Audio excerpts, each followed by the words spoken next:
Bismillahirrahmanirrahim. Semoga anak kelas 11 dalam keadaan sehat walafiat tanpa kekurangan satu apapun. Oke, dalam pertemuan kali ini Ibu akan membahas tentang KD 3.4.2. Sebelumnya kita sudah membahas tentang jenis konflik, pengertian konflik, perbedaan konflik dan kekerasan, terus penyebab konflik. Di sini kita akan belajar bagaimana kita memetakan konflik atau pemetaan konflik. Jadi ini juga materi yang sangat simpel. Saya menggunakan beberapa teori. Yang pertama dalam memetakan konflik, menurut Wers dan Bartos, teknik pemetakan konflik itu dia punya tahap-tahapnya. Maksudnya punya pembagian, namanya pemetaan kan pembagian. Yang pertama menurut Wers dan Bartos, yang pertama adalah spesifik konteks. Jadi menelusuri dulu konteksnya apa. Maksudnya adalah di sini mencari tahu konflik apa yang terjadi. Jadi kalau misalnya ada masalah di luar, maka kita harus spesifik di konteks. Jadi cari tahu kenapa sih masalahnya, apa sih gitu. Terus yang kedua, tahap kedua adalah identify the parties. Parties itu pihak. Jadi di sini mengidentifikasi pihak-pihak yang berkonflik. Yang pertama tadi mencari tahu konfliknya, yang kedua pihaknya siapa aja yang terlibat. Yang ketiga adalah separate causes from consequences. Di sini memisahkan sebab dari akibat. Jadi dia menganalisis sebabnya. Ini konfliknya apa? Terus ini pihak yang terlibatnya. Dan ini kita cari adalah sebabnya. Tahap keempat dalam memetakan konflik itu adalah separate goals from interest. Jadi dia artinya adalah memisahkan tujuan dari kepentingan. Maksudnya di sini adalah menganalisis dampak.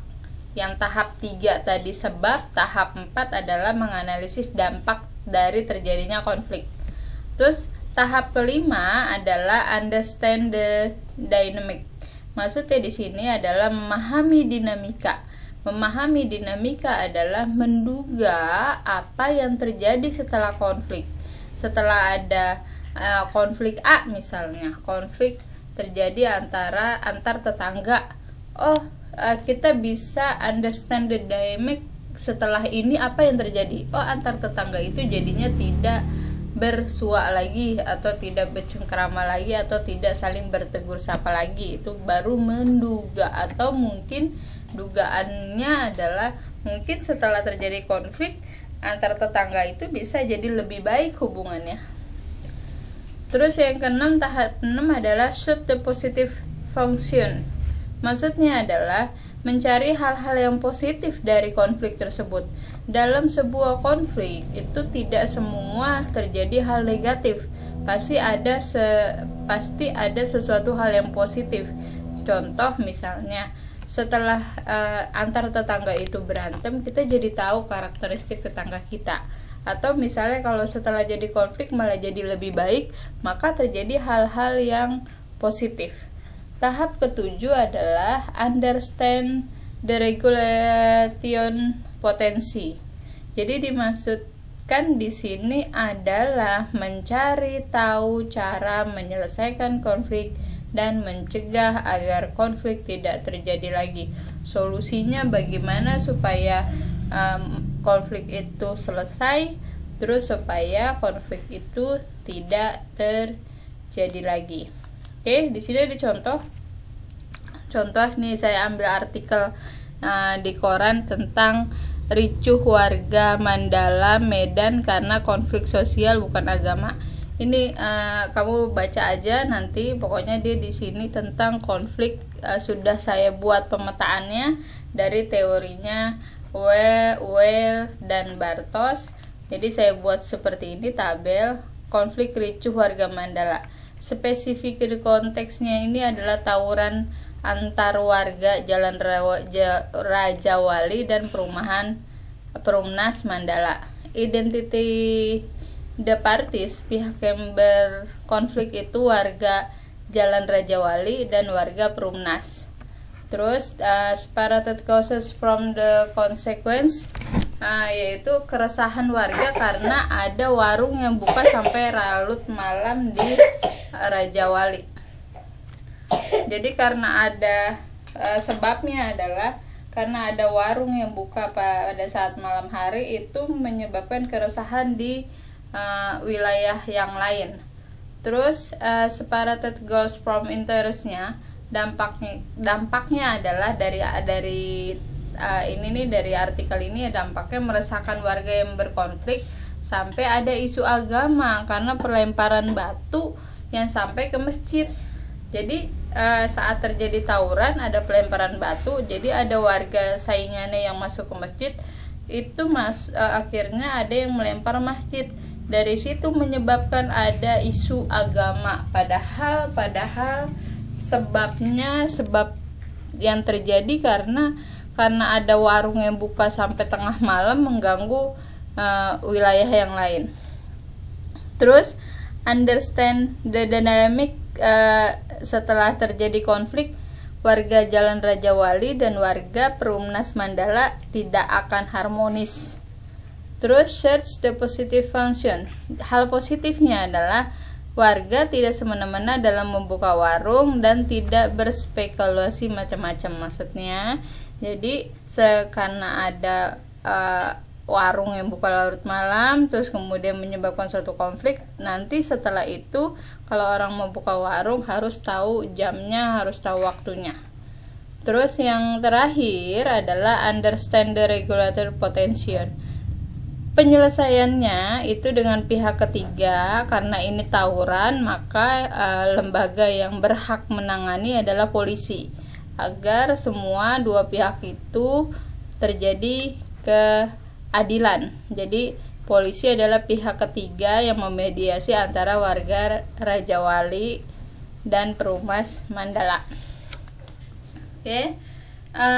Teori kedua, menurut pemetaan konflik yang dikembangkan oleh sosiolog dari United Nations University for Peace Abdallah. Jadi pemetaan yang pertama adalah source, itu sumber konfliknya.